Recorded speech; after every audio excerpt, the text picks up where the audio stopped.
Donc, rebonjour à tous pour ceux qui n'étaient pas là tout à l'heure. Donc, aujourd'hui, je vais reprendre vraiment à zéro l'utilisation du logiciel AirCycling. Donc, comme l'a dit Joël, c'est un logiciel qui vous permet de gérer les courses sans transpondeur. Ça, faut en avoir conscience, hein. Vous avez la possibilité, n'importe qui dans le comité Auvergne-Rhône-Alpes, de l'utiliser à volonté gratuitement grâce au comité Auvergne-Rhône-Alpes. Et on approfondira également ce soir avec l'utilisation des transpondeurs, qu'est-ce qu'on doit paramétrer dans le logiciel et comment ça fonctionne. Donc, on va attaquer tout simplement. Alors, je vais partager mon écran. Hop, voilà. Tac. Je vais lancer cet écran-là. Voilà. Très bien. Et on va réduire ça. Est-ce que tout le monde voit bien mon écran? Oui, oui, oui. Ouais, c'est bon, Joël, tu le vois? Oui, oui, oui. Très bien. Hop, je vais décaler ça. Super. Donc là, la première chose que je vais faire, c'est vous montrer, pour ceux qui ne l'auraient pas déjà fait, où est-ce qu'on va télécharger la version à jour. Et c'est très important. Il y a encore des personnes qui, il n'y a pas si longtemps, utilisaient une ancienne version. Donc la version à jour se situe sur cette adresse-là, app.f2concept.com/wdbaas. Et quand on va sur cette adresse, on trouve un catalogue d'applications. Et celui qui nous intéresse, c'est bien AirCycling, qui a été mise à jour la dernière fois il y a 2 mois, donc il est en version 28.6.2. Donc pour le télécharger, je vais simplement cliquer sur l'image de AirCycling. Ensuite, je fais télécharger l'application. Là, hop, le téléchargement se lance. Je vais laisser aller jusqu'au bout. Alors, on va gagner un petit peu de temps. Je l'ai déjà téléchargé tout à l'heure. Je vais l'annuler et on a le logiciel qui est prêt ici à être installé. Donc, je vais l'ouvrir. On va réduire ça et on va lancer l'installation. Donc, l'installation, on va faire une installation personnalisée. Je veux bien le mettre dans ce dossier-ci et je l'installe. C'est parti. Voilà, il est installé. Je vais placer une icône sur le bureau, dans le menu démarrer. Dans la barre de tâches, j'en ai pas besoin. Et je lance immédiatement. Voilà, l'icône s'est rajoutée. Au premier lancement, il me demande dans quelle langue je veux l'installer. Donc, moi, je vais l'installer en français. Dans quel comité régional je suis? Alors moi, je suis en comité 41. Alors aujourd'hui, on avait une personne avec nous du comité 44 Centre Val-de-Loire, hein, donc pour elle, ce serait le Centre Val-de-Loire. Je valide. Et voilà, ma première configuration est faite. Donc, il faut mettre les données à jour, c'est normal. OK. Il est en train de les mettre. Très bien. Il me dit, quand on met les données, à chaque fois, il dit, pensez également à mettre vos licenciés à jour. Et on va faire ça tout de suite. Donc, hop, avant de faire n'importe quelle course, je vais simplement mettre à jour mes licenciés. Je clique ici. Alors, les licenciés, actuellement, on les met à jour avec l'aide de Joël environ toutes les 2 semaines. Et toutes les 2 semaines, ça vous permet d'avoir dans le logiciel intégré la base des licenciés de toute la FFC, des licenciés compétiteurs de toute la FFC. Voilà. Le logiciel est installé. J'ai fait un certain nombre de mises à jour. Avant de créer une première course, la première chose qu'on va aller faire, on va aller vérifier différents paramètres. Donc, pour aller vérifier différents paramètres, je vais simplement sur l'onglet divers. Et ici, j'ai un bouton paramètres. Qu'est-ce que je vais pouvoir voir? Donc, dans mes paramètres, différentes choses. Vous n'avez pas besoin de toucher la hauteur d'émargement. On verra tout à l'heure comment ça change. Je retrouve par défaut mon comité régional. Une case à cocher qui est le logo FFC, c'est-à-dire sur tous mes documents, j'aurai le logo FFC. Je pourrais avoir l'UCI, nous, il n'y a pas d'intérêt dans notre comité. Vous avez également un pied de page que vous pouvez changer à volonté. Ça se mettra sur tous les documents que vous imprimez. Là, je vais mettre imprimé par Cédric Fontenot, par CF. Et puis, on le met pas. Là, en l'occurrence, pour nous, ce soir, ça nous intéresse de dire, bah, je vais utiliser des transpondeurs et ce sera des transpondeurs connectés en réseau. J'ai laissé la connexion USB série. C'est une ancienne connexion qu'on utilisait dans le comité Auvergne-Rhône-Alpes qui n'a plus lieu d'être. Mais je l'ai laissé pour certains clubs si vous voulez toujours s'amuser avec. Et une fois que j'ai fait ça, je n'ai plus qu'à valider. Je vais simplement vérifier que voilà, tous mes paramètres sont maintenant à jour. Je vais avoir dans mes paramètres un onglet qui s'est rajouté qui s'appelle transpondeur Tagger. Hop là, je retourne dessus. Voilà. Là, j'ai cet onglet qui n'était pas présent tout à l'heure. Je vais passer tout de suite dans les paramètres sur les grilles de prix, puisque j'y suis. et ça va m'intéresser pour une course qu'on va créer tout à l'heure en test. Donc, je vais vous montrer comment créer une grille de prix avant même de créer une épreuve. Donc, je clique sur grille de prix. Là, je vois que je n'ai aucune grille de prix d'enregistrer. Donc, pour créer une grille de prix, ben, sur la gauche, vous voyez que j'ai un premier tableau. J'ai juste à cliquer sur le petit bouton à gauche qui est le bouton nouveau. Je vais donner un nom à ma grille. Donc ici, moi, c'est la grille 305 sur 15 prix. Et elle a donc 15 prix. Et je peux lui mettre un ordre. Ça, c'est pour créer un ordre dans mon tableau. Hein. Il n'y a aucun impact dans ce que vous faites. L'ordre, vous faites ce que vous avez envie. J'ai créé mon en-tête de grille. Et maintenant, à droite, je vais aller créer les prix associés. Voilà, pour la place numéro 1, là, sur cette grille-là, c'est 61 €. La place numéro 2, 49 €. 8, 30, 4, 21, 18, 14, 12, 9, 8, 6 et 5, 5 et 5. Voilà, j'ai créé ma grille de prix 305 sur 15 prix. Elle est prête pour toutes les courses qui vont l'utiliser, mais là, vous pouvez créer autant de grilles de prix que vous voulez. J'ai terminé mon travail de configuration et je vais maintenant passer à la création d'une course. Alors, quand on est organisateur, avant même de créer une course ou en même temps, une chose qui va être importante, ça va être d'aller chercher mes listes des engagés. Et pourquoi je vais avoir besoin de ça? C'est que dedans, je vais avoir des informations utiles afin de créer ma course. Donc là, on va travailler. Je vais aller chercher une vieille course. Hop, une vieille, pas si vieille course. Je vais dans mon espace club.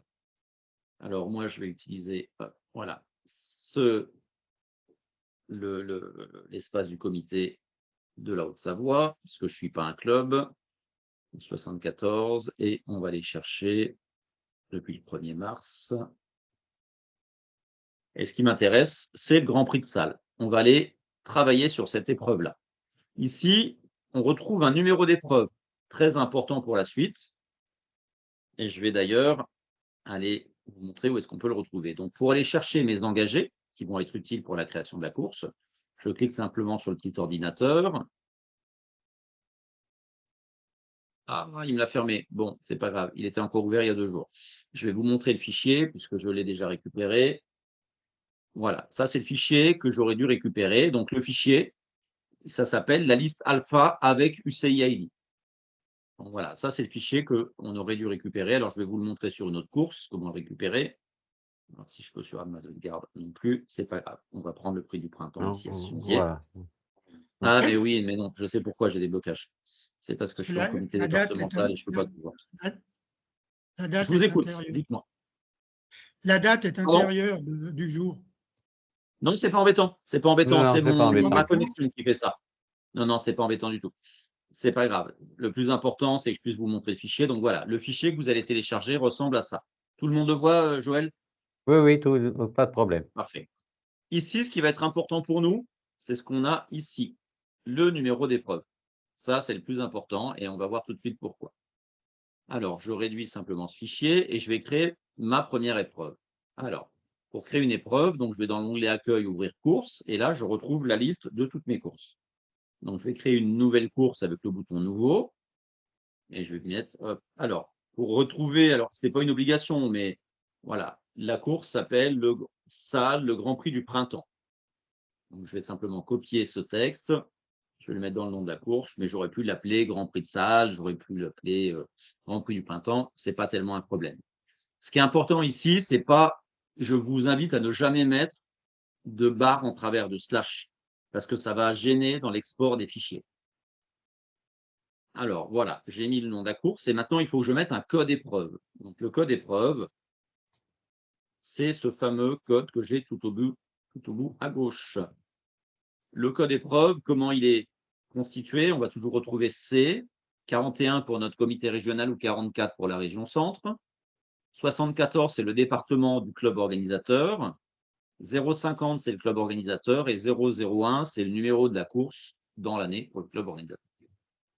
Donc, j'ai créé le code épreuve. La date de la course, alors comme je la Il connais pas peut par cœur, arriver, Cédric, Cédric, il peut arriver qu'il n'y a pas le C dans le code. C'est Ça possible peut et c'est arriver accepté. et Oui, c'est c'est accepté dans le accepté, hein, logiciel. tout à Voilà. fait. Donc, la course a lieu le 17 mars. Donc, on va dire que la course a bien lieu en avril, le 17 mars. C'est une course sur route, mais je peux gérer du VTT ou du cyclocross également. Le club organisateur, alors soit je cherche dans la liste déroulante, soit je le tape à la main. Je peux très bien commencer à taper le VSC Rumilly. Voilà. Le code du club organisateur, bah, c'est la racine de ce que j'ai mis au-dessus. C'est les premiers caractères. La distance, je crois que c'était 80 km ou 80 km. Et puis, on va mettre le tour, la distance peut être 5 km autour, je crois, quelque chose comme ça. Ensuite, le nombre de tours maximum. Alors, ici, la distance de la course, c'est obligatoire. C'est important. La distance d'un tour, elle n'est pas obligatoire. Simplement, si vous voulez sortir un temps autour, pour voir des moyennes autour, il faudra le remplir. Le nombre de tours maximum n'est pas obligatoire non plus. Je vous invite d'ailleurs à ne pas le remplir, sauf si vous êtes, par exemple, dans un critérium. À quoi sert ce nombre de tours maximum? C'est simplement pour éviter qu'un coureur, si on avait une course avec 50 tours, le peloton fait ses 50 tours, passe la ligne d'arrivée, et puis j'ai des coureurs qui reviennent en marche arrière. Eh bien, je ne veux pas que lorsqu'ils vont passer sur la ligne d'arrivée, ça compte un tour en plus. C'est-à-dire qu'ils seront bloqués à 50 tours et ça ne leur mettra pas un 51e. Mais ce n'est pas obligatoire du tout. Ensuite, on va pouvoir mettre des délais. Alors, je vous rappelle qu'un délai d'une course sur route standard, c'est 8%. Mais vous pouvez très bien ne pas mettre 0%, ça veut dire pas de délai sur la course. Le lieu de la course, bah là, ce sera à Salles. Est-ce que j'ai un classement par équipe ou pas? Et le classement est sur un certain nombre de coureurs au point ou au temps. C'est pareil, une course d'une journée, c'est forcément un classement au point normalement. Mais dans le cas d'un classement spécifique, voilà, vous auriez la possibilité de mettre des temps. Là, je n'en avais pas.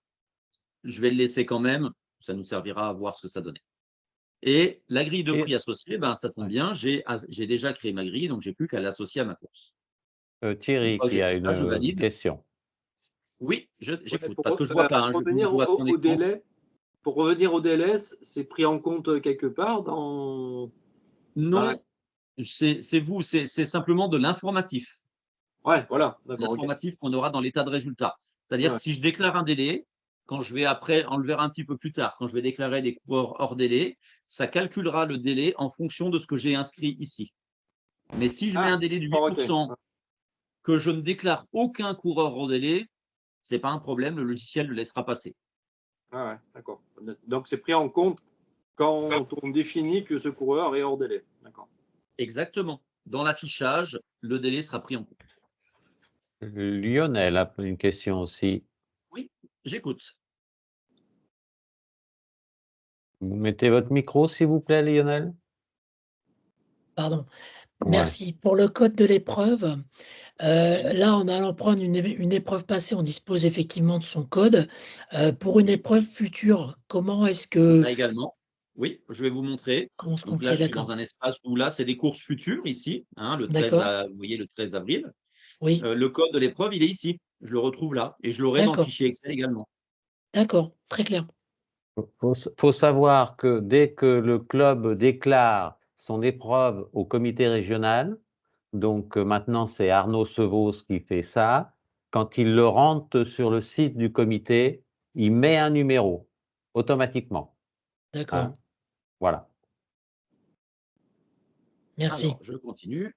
Hop, très bien. Donc, vous voyez toujours mon écran? Pas de souci? Oui. Oui, oui, toujours. Mmh. Parfait. Donc, j'ai validé, j'ai créé mon épreuve et on peut voir dans le fond, dans mon tableau, mon épreuve a été rajoutée. La deuxième étape, ça va être de créer les catégories et les séries qui vont être présentes dans l'épreuve.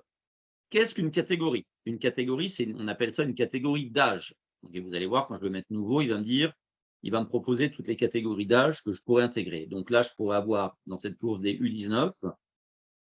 Alors, des U23, c'est des seniors. Mais si j'ai envie de sortir un classement du U23, je vais mettre que j'ai des U23 qui sont présents.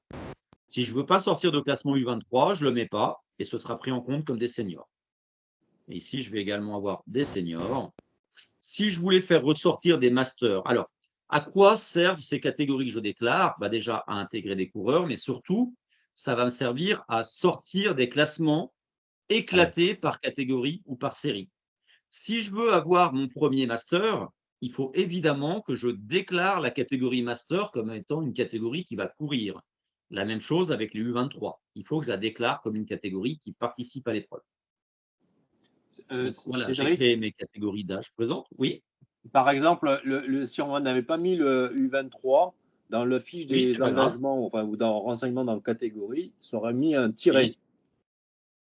Oui, il y a toujours le Tout à tiret. fait, Tu le hein. vois, il est au-dessus de 19. Le tiret, Ouais, il existe toujours. Voilà. d'accord. Mais il ne sera pas le U23, s'il est vraiment U23, il ne sera pas catégorisé dans senior. Alors, moi, par défaut, je les mets toujours. Mais normalement, le Ah ouais, U23, si tu ne l'as pas déclaré, le coureur va sortir en senior. d'accord. Voilà. Et je continue donc avec les séries. Alors, une série, c'est une série sportive. Là, on parle de niveau sportif et plus de niveau d'âge. Donc, sur cette course-là, j'avais des Open 2, j'avais des Open 3. Donc, j'ajoute au fur et à mesure. Hein, et j'aurai toujours le tiret. Hein, comme tu disais, Thierry, on a toujours le tiret. Il existe toujours. Et j'avais des Access 1 qui étaient autorisés à courir. Alors, pensez que sur une course de ce genre-là, vous pourriez très bien avoir aussi des féminines seniors qui seraient de catégorie supérieure. Mhm. Je pourrais, par exemple, avoir une féminine senior Open 1 qui serait autorisée à courir sur cette épreuve-là. Donc, il faudrait que je rajoute la catégorie Open 1 pour pouvoir l'intégrer comme une participante.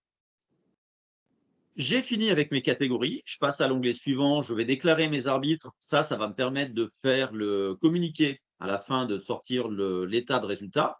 Donc, le président, c'était Fontenot, Cédric du comité Aura, qui était international. J'avais également Barbe, Magali du comité Aura, qui était national. Voilà, alors je ne vais pas mettre tous les commissaires, mais ça vous permet de déclarer tous vos commissaires afin de remplir automatiquement l'état de résultat. Je valide mon changement. Et pour terminer, vous avez la possibilité, alors ce n'est pas une obligation, mais vous pouvez mettre un en-tête de page. Quand vous faites ça pour votre club ou pour un club, le club, il aime bien quand même qu'on mette ses sponsors ou ses partenaires en avant. Donc, pour l'ajouter, vous voyez, c'est écrit, on peut mettre une image. L'optimum, c'est d'avoir un rapport de 539 par 71 pixels et puis la taille perso, machin, voilà. Donc, vous pouvez mettre n'importe quelle image. Moi, je vais en rajouter une. Je vais aller chercher, donc en faisant sur ajouter, je vais chercher dans mes fichiers. Je vais aller ici, donc j'avais préparé un en-tête Aura. Je l'ouvre. Et voilà, j'ai créé un en-tête pour tous mes résultats. Il est validé. C'est parfait. J'ai fini, j'ai créé ma course. Elle est prête à accueillir des engagements. Donc, je peux fermer. Et là, ma course, maintenant, je n'ai plus qu'à l'ouvrir. Alors, je peux l'ouvrir avec le petit bouton ouvrir ou simplement en faisant un double clic sur la ligne. Et vous allez voir qu'ici, tout ce qui est actuellement grisé, je ne peux rien faire. Je peux aller dedans, mais je ne peux rien faire. Donc, je vais ouvrir ma course avec un double clic. Et voilà, tout maintenant, c'est activé. Je peux accéder aux autres menus. Donc, ça va être très séquentiel. On va gérer des engagements. Si je me déplace vers la droite, après les engagements, je vais gérer des opérations de départ, puis des opérations d'arrivée, puis je vais imprimer mes classements. Donc, vous allez voir que c'est très simple. Je vais gérer mes engagements. Donc, dans l'onglet engagement, j'ai la possibilité, sur le bouton ici, de voir la liste des engagés dans ma course. Actuellement, je n'en ai pas. Plusieurs possibilités s'offrent à vous pour pouvoir intégrer les engagements. La première, la plus simple et la recommandée, celui-ci, je vais le fermer parce que je ne pourrais pas. Voilà. C'est d'importer le fichier depuis votre espace club. Donc, je clique simplement sur le bouton Importer. Alors là, j'ai une petite aide. Où est-ce que je télécharge le fichier? Donc voilà, c'est ce qu'on n'a pas pu voir tout à l'heure. C'est dans votre espace course, vous avez un bouton Télécharger la liste Excel Alpha et UCIID. Et à quoi doit ressembler mon fichier? C'est ce que je vous ai montré tout à l'heure. Il doit ressembler à ça. Donc, moi, je l'ai déjà téléchargé et je vais aller l'importer. Donc, je clique sur les petits boutons. Je vais chercher mon fichier de la course ici et je valide. Il me dit « OK, très bien. Je l'ai intégré. Maintenant, vérifiez que tout est correct et triez dans l'ordre que vous le souhaitez. » Mon fichier est intégré de manière brute. Je retrouve toutes mes informations. Ici, je vois que j'ai un senior qui est d'une autre catégorie. Je pense que c'est un VT6, je n'ai pas été vérifié, parce qu'il ne sort pas en Open 1, en Open 3, Open 2 ou Access 1. Donc là, la logique voudrait que j'aille chercher dans l'espace licencié, si je suis commissaire, pour savoir est-ce qu'il a le droit de courir ou pas. Est-ce que c'est une erreur ou pas? On sait qu'aujourd'hui, sur le site de la FFC, il y a malheureusement encore quelques failles et des coureurs s'inscrivent alors qu'ils ne devraient pas. Donc, c'est de votre rôle quand même de vérifier est-ce que tout le monde a bien une catégorie d'associés. Là, je vais simplement dire, bon, j'estime qu'il est peut-être Open 2 pour X raisons et je lui associe une catégorie. Et ensuite, je vais trier. Généralement, on va regrouper par club. Donc, c'est un petit peu comme sur Excel. Je vais cliquer, regarder en haut sur le club. Et voilà, c'est trié par club. Et puis, je vais encore pouvoir faire des modifications. Si je veux prendre les coureurs de Céno, donc je clique sur le premier, j'appuie avec la touche majuscule et je clique sur le dernier. Ça fait une multisélection comme dans Excel. Et avec les flèches qui sont en bas à gauche, je vais pouvoir remonter mes coureurs pour les mettre en premier. Je vais dire, ben voilà, Annecy, cycliste, je veux le mettre juste derrière. La Motte Servolex, c'est un gros club, je vais les faire remonter tous d'un coup. Alors, soit d'un cran par un cran avec cette flèche-là, soit avec la flèche sur la gauche, 5 par 5. Encore un cran. Voilà. Donc, je vais pouvoir trier comme ça m'arrange. C'est un premier tri qui n'est pas définitif, c'est pour vous. Hein. Et avant de l'apporter, je vais. Vas-y. Oui, je vous écoute. René, une question. Oui, c'est pas René parce que j'arrive pas à me connecter. Enfin, ça y est, ça recommence. Monsieur Vaudelon, il faut absolument vérifier. Il faut absolument vérifier. Quand on a quelqu'un qui s'inscrit encore manuellement, malheureusement, Oui. il faut absolument vérifier parce que la semaine dernière, j'ai eu le tour, je l'ai inscrit et ça s'est mis en 2 fois. Comment ça? Eh bien, le coureur était inscrit. La veille. Ah, il était déjà inscrit et il s'est réinscrit au départ. Et après, il s'est inscrit au départ. Et moi, je l'ai remis parce que je ne l'avais pas vu, donc il s'est mis 2 fois. Ah, Oui, pour alors ça, c'est détecter pas les votre doublons. rôle à la rigueur, c'est le rôle des commissaires normalement de vérifier ça. Hein. Oui, mais c'est ce qu'on a fait. Mais enfin, moi, c'était embêtant quand même parce que j'avais sorti la liste des engagés. Il était 2 fois de ce fait-là. Oui, mais il faut qu'il y ait cette vérification bien sûr avant. Alors, on verra si on peut rajouter un contrôle de doublon dans le logiciel. Ça, c'est envisageable. D'accord. Alors, Merci. je continue parce qu'on n'en est pas aux engagements manuels. Donc là, avant d'importer, je vais dire, très bien, j'ai toute une liste de coureurs, mais qui n'ont pas de dossard pour le moment. Et avant de les importer, je vais dire, à combien je veux commencer ma numérotation. Pourquoi ça? Simplement, dans une même course, vous pourriez avoir 2 numérotations. Intégrer des U15 et intégrer des U17 dans la même course avec des départs décalés. Et dans ce cas-là, vous auriez 2 fichiers Excel à intégrer. Un premier qui débuterait peut-être à 1 et un deuxième fichier qui débuterait peut-être à 50. Donc là, en l'occurrence, comme on peut le voir en bas, moi, je vais faire débuter à 1. Et vous voyez ma fenêtre derrière des engagés, elle est vide. Je vais faire importer. Et voilà, maintenant, j'ai des engagés qui sont présents dans ma course. Où là, j'ai des numéros de dossard associés, donc j'ai 74 coureurs d'inscrits. Je les ai importés, je peux toujours continuer à les déplacer. Si je veux aller chercher le club Aravis, je peux dire, non, j'ai oublié, il aurait fallu que je les remonte, et puis je peux toujours les remonter. Vous voyez, les dossards, ils s'adaptent en fonction, pour toujours avoir un ordre logique dans mes dossards. Je vais retrouver quoi ici? Savoir que c'est payé. Quand c'est coché payé, ça veut dire que ça arrive depuis l'espace club de cycle. Maintenant, comme vous avez eu sur votre course, vous pouvez toujours inscrire des coureurs manuellement. Deux manières de le faire. Soit je vais créer sur le bouton nouveau manuellement et là, je vais tout remplir manuellement. Alors, vous pouvez voir, je vais aller tout en bas, j'ai 74 coureurs d'inscrits. Si je fais nouveau manuellement, par défaut, il va me proposer le dossard 75. Et là, je vais pouvoir commencer à saisir un nom. En fonction de la base de données qui aura été mise à jour, ça va vous proposer des noms de coureurs. Alors là, j'en connais un. Voilà. Et je pourrais, juste en ayant saisi son nom, son prénom, je vais retrouver ces informations de licence et de catégorie. Donc, je vois il aurait bien le droit de courir. Et puis, je pourrais l'intégrer. Je pourrais le faire de la manière suivante, simplement par numéro de licence. Si vous avez des coureurs qui se présentent au départ, ils vous présentent leur licence, plutôt de tout ressaisir, le nom, le prénom, le numéro de licence, etc., vous saisissez son UCI ID. Alors moi, j'en ai copié un. Hop, je fais UCI ID validé. Il va me dire, OK, cet UCI ID, c'est tel nom, tel prénom, et vous n'avez aucun message qui vous dit, oui, ça veut dire qu'il a bien le droit de courir dans cette épreuve. Et là, je pourrais le rajouter à la main. Alors, je ne vais pas le faire parce que lui, il est déjà inscrit. Mais voilà, c'est une manière de pouvoir ajouter manuellement des engagés. Si vous voulez faire une modification, alors, il n'y a pas lieu de faire des modifications, c'est des coureurs qui arrivent de cycle, puisque forcément, toutes les informations sont bonnes. Mais si vous avez fait un engagement manuel comme le dernier, ici, alors on voit que lui, ce n'est pas marqué payé, parce qu'il a été inscrit au départ. Bien sûr, il vous aura payé, mais il n'a pas payé à l'avance. Donc, je peux faire un double clic sur la ligne, ça va ouvrir sa fiche, ou cliquer dessus sur modifier, et ça va faire la même chose. Et puis, je peux supprimer un coureur ou tous les coureurs d'un coup. Si vous faites des tests pour vous faire la main, bah, plutôt que de les supprimer un par un, vous cliquez sur supprimer tous et ça vous supprimera tous les engagés. On a fini pour les engagés. À un détail près, je n'ai pas mis le numéro de transpondeur. Et ça, on ne l'a pas fait tout à l'heure. Donc, on va faire une toute petite parenthèse. Là, si je fais attribution des numéros de transpondeur, bah, il ne se passe rien.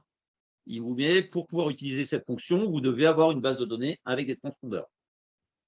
Alors, Cédric, juste avant de passer sur les transpondeurs, Cédric, juste avant de passer les transpondeurs, j'ai eu des défauts sur deux choses. C'est que justement, quand on rentrait manuellement, nouveau licencié avec l'UCI, eh ben, ça mettait le coureur, mais ça mettait une catégorie féminine.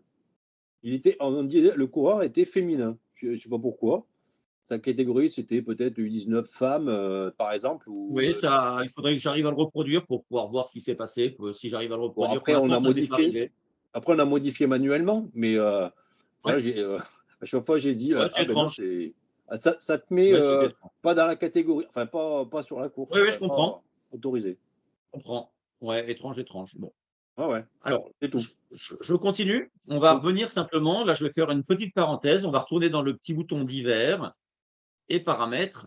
Et là, on va se dire, c'est très bien, je veux travailler avec des transpondeurs. Donc ici, j'ai un petit onglet bibliothèque de transpondeurs et on voit qu'effectivement, elle est vide.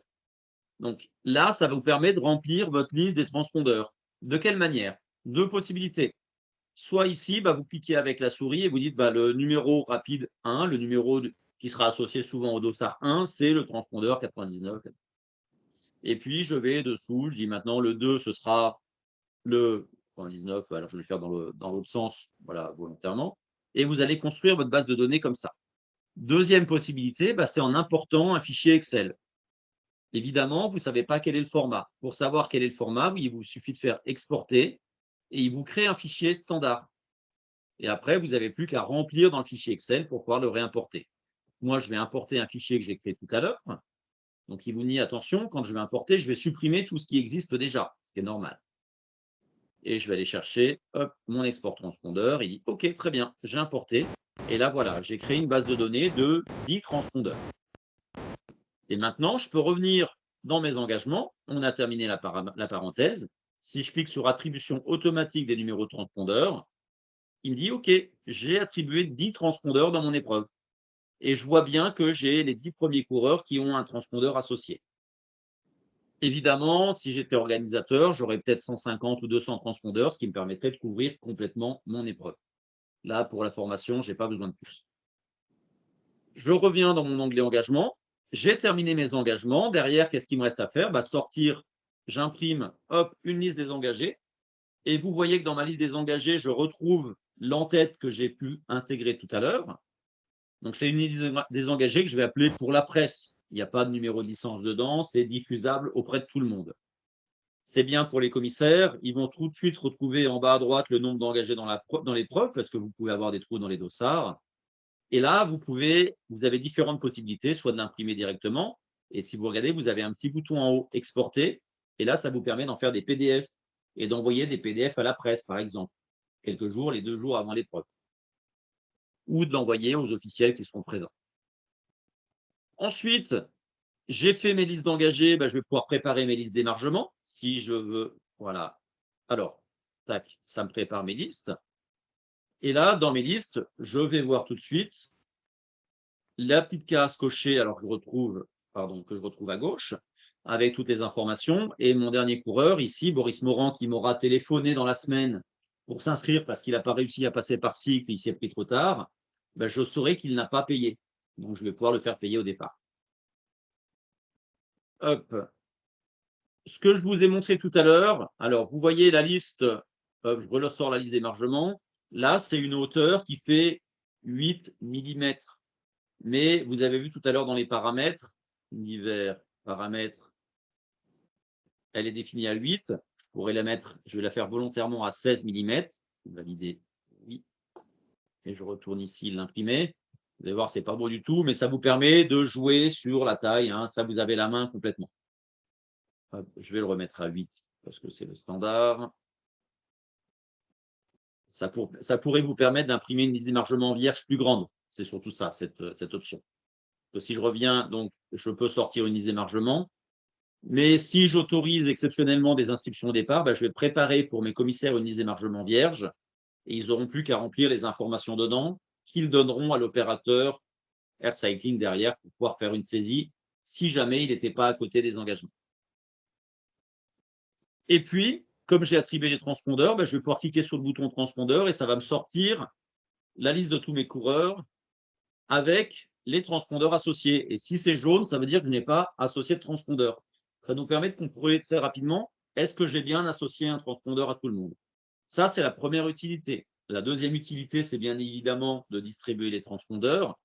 Et la dernière, qui est presque la plus importante, c'est de contrôler le retour des transpondeurs après la course. Chaque fois qu'un coureur vous le ramène, bah, vous n'avez plus qu'à rayer sur cette liste et vous savez qu'il est revenu. Voilà, petite astuce. J'ai terminé pour ma seconde opération, qui était l'opération de gestion de mes engagements. Eh ben, je vais avancer d'un cran. Maintenant, je suis un petit peu avant le départ. J'ai distribué, j'ai fini mes engagements. Je vais attaquer les opérations de départ. Alors, dans une même épreuve, comme je vous l'ai dit tout à l'heure, on pourrait avoir deux catégories. On pourrait avoir, par exemple, des access 1, 2, 3, 4, mais je veux faire deux départs décalés. Je veux décaler les access 1, 2 par rapport aux access 3, 4. Et voire même, je voudrais qu'ils n'aient pas la même distance. Que les access 1, 2, ils aient 70 km et les access 3, 4, 60 km.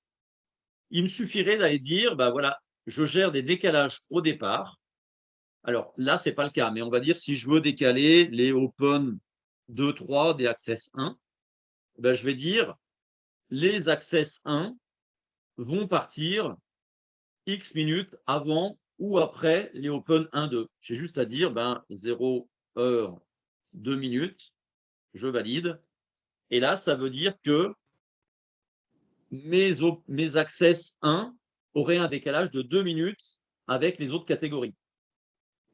Est-ce que tout le monde comprend? Là, si vous avez des questions, c'est le moment, parce que ça, c'est un petit peu compliqué à comprendre. Alors, je vais aller un tout petit peu plus en détail. Et il faut essayer de s'imaginer en situation. Vous êtes au départ d'une épreuve. La première catégorie va partir. Les Open 2 et 3 partent. Et là, je lance un chrono manuel. Je ne déclenche pas forcément mes transpondeurs tout de suite. Je lance un chrono manuel. Les access 1 viennent se mettre en place sur la ligne. J'attends qu'il soit à peu près 2 minutes. Et là, les commissaires vont donner le deuxième départ. Je vois que sur mon chrono, ça fait 2 minutes et 1 seconde. Et au moment du top départ, je vais lancer par contre aussi le chrono du décodeur. On va le voir tout à l'heure comment on le lance. Hein. Eh bien, je vais juste à dire, OK, ils sont partis, 0 heure, 2 minutes et 1 seconde derrière. Et je dis bien derrière, parce que mon chrono, il va avoir été lancé sur le premier départ. Ça, il faut faire des tests. Il faut que vous fassiez des tests grandeur nature pour vous rendre compte de ce que fait le décalage. Je vais, pour notre exemple, je vais aller retirer. Il n'y a pas de décalage, donc je remets 0. Et voilà, il n'y a aucun décalage. Le décalage, je vais le gérer que sur les séries ou que sur les catégories. Surtout, ne mettez pas de décalage et sur les séries et sur les catégories. Parce que si j'avais mis un décalage au U19 et Access 1-2, ça veut dire qu'au lieu d'avoir 2 minutes de décalage, si je l'ai déclaré, ils auraient 2 minutes plus 2 minutes de décalage, le décalage des deux côtés, et ça ferait un décalage de 4 minutes qui n'est pas réel. Donc, on travaille toujours sur une seule colonne à la place des deux. Le décalage peut être négatif, c'est-à-dire si je donne le départ, le premier départ, et j'enclenche mon chronomètre du décodeur, et que le deuxième départ part 2 minutes après, il faut comprendre que au moment du deuxième départ, le chronomètre du décodeur a déjà 2 minutes de passé. Donc, ça veut dire qu'il faut que je retire 2 minutes à tous les coureurs du deuxième départ. Et pour déclarer un moins 2 minutes, je clique sur la catégorie ou la série que je veux, je mets mes 2 minutes, je valide. Et après, je resélectionne ma ligne, il y a un petit moins dessous. Et vous voyez, alors vous ne voyez peut-être pas parce que c'est tout petit, mais il y a moins 2 minutes et pas 2 minutes en plus. C'est le temps que je vais retirer au temps du décodeur. C'est un petit peu de mathématiques, mais voilà.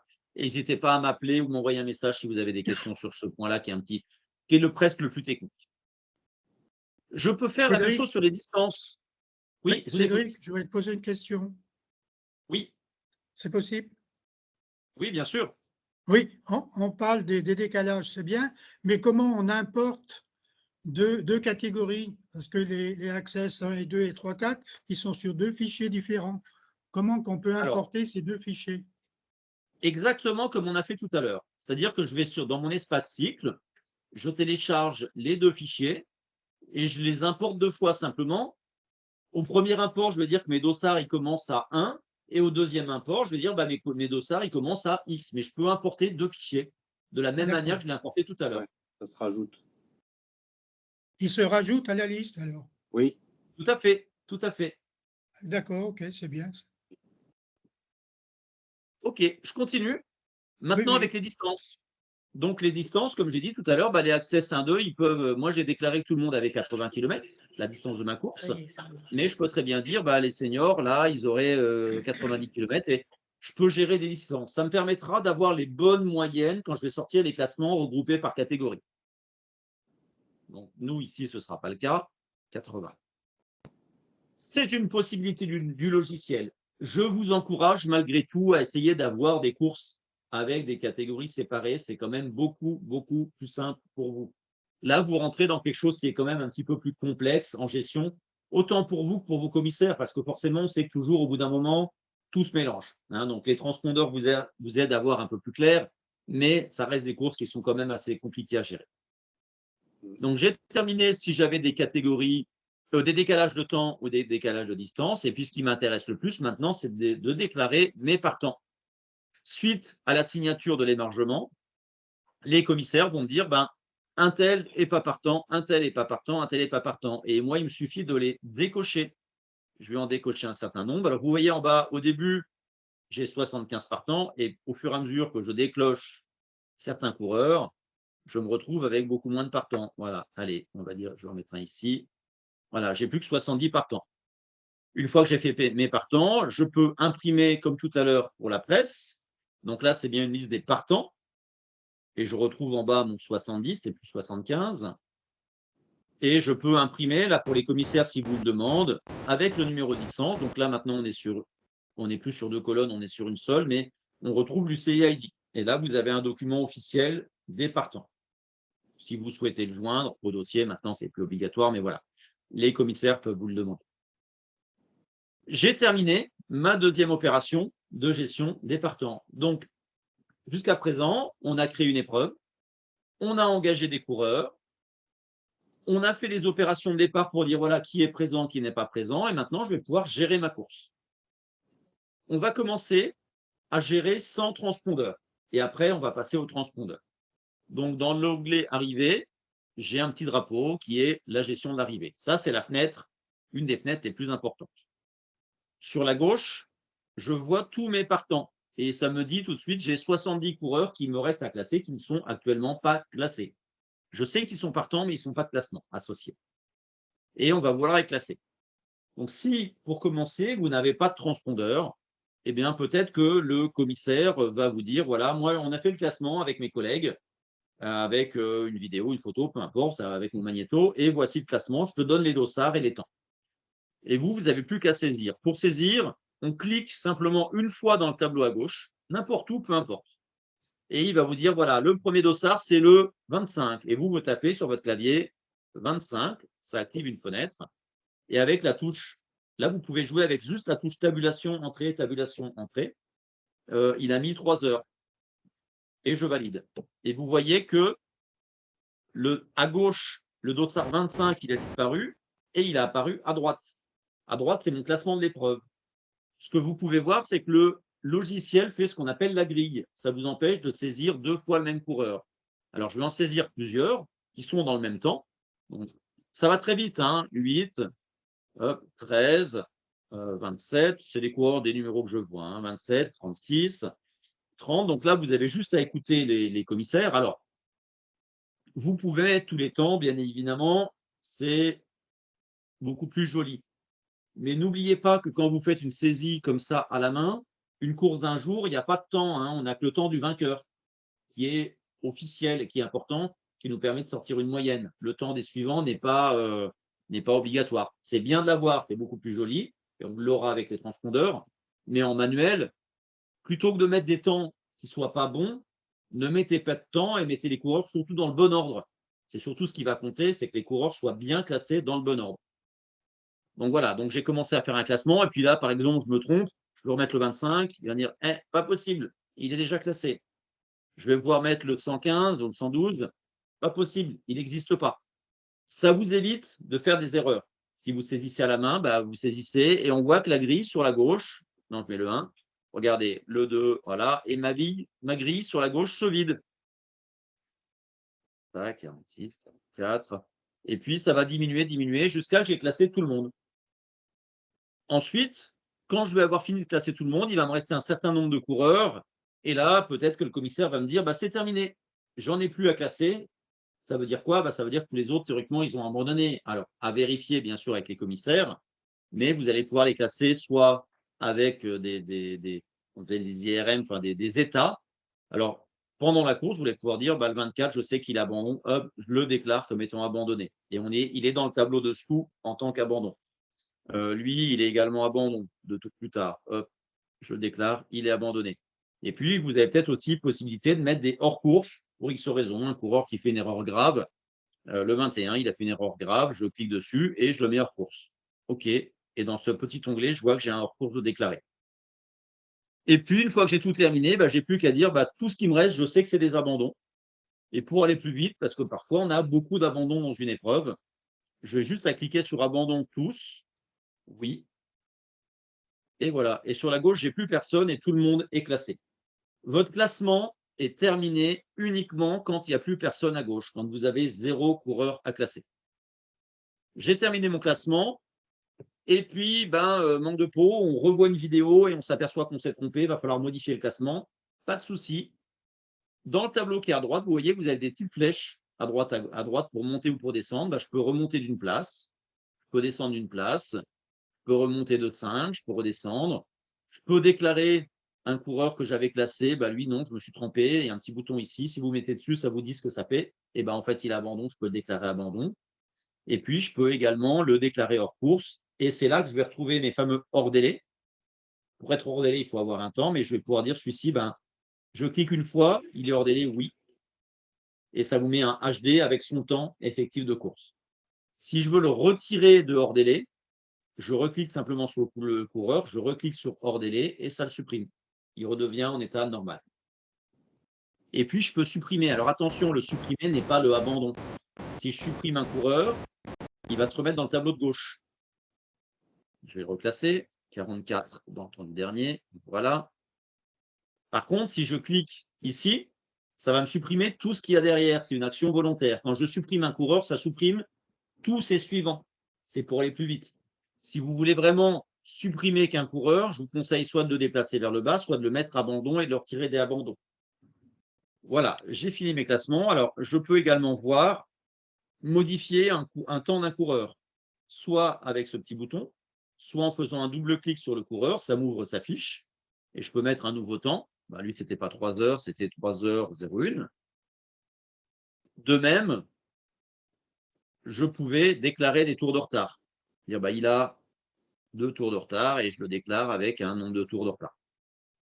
Très simplement. Lui, on va le redéclarer comme n'ayant pas de tour de retard, 3h01. J'ai fini. Et voilà, j'ai fini mon classement. Terminé, plus rien à faire. J'aurai plus qu'à l'imprimer. Alors, on va aller dans l'étape suivante des impressions, des classements. Et là, on va le voir tout à l'heure plus en détail. Je vais juste sortir un premier classement. Est-ce que je veux voir le nombre de tours? Non, ça ne m'intéresse pas parce que je n'en ai pas mis. Et voilà, là, j'ai sorti mon classement où j'ai tous mes coureurs avec leur temps. Je retrouve bien ma distance, la moyenne associée à la distance, toutes les informations utiles et obligatoires. Dans la deuxième page, mes noms partants, mes abandons et mes coureurs Alors là, je n'en ai pas hors délai, sinon j'aurais une insider hors délai. Et mes coureurs hors course. Voilà, toutes les informations utiles sont ici. Alors, attention, en saisissant vos classements, j'ai vu ce week-end, sur une course, j'ai vu passer des classements. Après, je ne veux pas dire que c'est obligatoire, mais je vous rappelle qu'une course d'une journée, le délai est de 8%. J'ai vu des coureurs classés avec des écarts de 25 minutes, là où on a un délai de même pas 15 minutes. Bien sûr, vous pouvez les classer, mais sachez que normalement, voilà, une journée, c'est délai de 8%. Voilà. Donc là, j'ai fini mon classement. Je ne vais pas aller plus loin pour les impressions. On va y revenir après. Maintenant, on va passer au transpondeur. Alors, je reviens donc sur les opérations d'arrivée et je vais supprimer tout mon classement. Plusieurs façons pour le faire. Soit je viens ici, je les fais un par un, enlever, enlever, enlever, enlever. Regardez, enlever, oui, ça me le sort, ça me le remet à gauche. Fasse-t-il veut, j'ai beaucoup de monde. La même chose pour mon classement. Eh bien, je vais simplement fermer la fenêtre. Regardez, j'ai un bouton suppression classement. Je clique dessus, oui. Tac, je reviens dedans et ma fenêtre, elle est prête, elle est vide. Ça vous permet de faire des tests facilement à la maison ou pendant l'échauffement des coureurs, vous pouvez vous faire la main dessus et un petit peu avant le départ, vous faites suppression classement et là, vous êtes tranquille. On va maintenant passer au transpondeur. Donc, pour venir dans les transpondeurs, c'est la même chose. Je suis dans mes opérations d'arrivée, je reviens dans ma fenêtre de saisie de l'arrivée et vous voyez que vous avez en haut deux boutons, transpondeur, cyclocross. On va utiliser les transpondeurs et je vais vous expliquer après ce que c'est le mode cyclocross, même si on est dans une course sur route, c'est volontaire. Donc, quand je clique sur transpondeur, j'ai une nouvelle fenêtre qui s'affiche par-dessus. Je peux avoir les deux ouvertes, ce n'est pas un problème. Je peux l'agrandir en hauteur, en largeur, je peux faire ce que je veux. Et là, alors, on viendra tout à l'heure, on va faire la manipulation, on viendra tout à l'heure sur la connexion du décodeur. Mon décodeur est connecté, votre décodeur est connecté, c'est la même chose sur la ligne d'arrivée. Votre boucle est bien mise au sol et j'ai simplement à dire, maintenant, je veux le connecter informatiquement. Donc là, on voit que c'est rouge, ça me met décodeur non connecté. Donc oui, je le connecte. Alors, mon chrono était lancé, oui, parce que j'ai fait des tests, donc je vais simplement l'arrêter.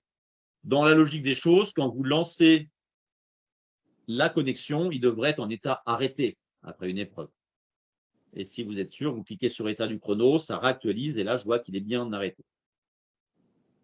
Mon départ va être donné, je suis aux aguets derrière mon ordinateur et j'écoute les commissaires qui vont me dire attention, 3, 2, 1, top, on voit que le départ est donné, je clique sur le bouton démarrer le chrono. Une fois que j'ai cliqué, dans mon décodeur, le chronomètre interne au décodeur se lance. Et je vois que j'ai un chrono qui est marqué chrono lancé et je peux cliquer autant de fois que je veux dans la course sur état du chrono.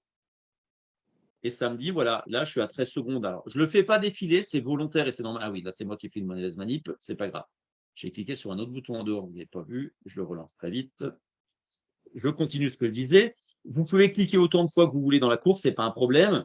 Je ne le fais pas défiler, c'est volontaire, c'est simplement pour ne pas surcharger la mémoire parce qu'on sait qu'il y a des ordinateurs qui sont certains un peu plus mous et ce serait trop le surcharger de lui mettre un truc qui défile.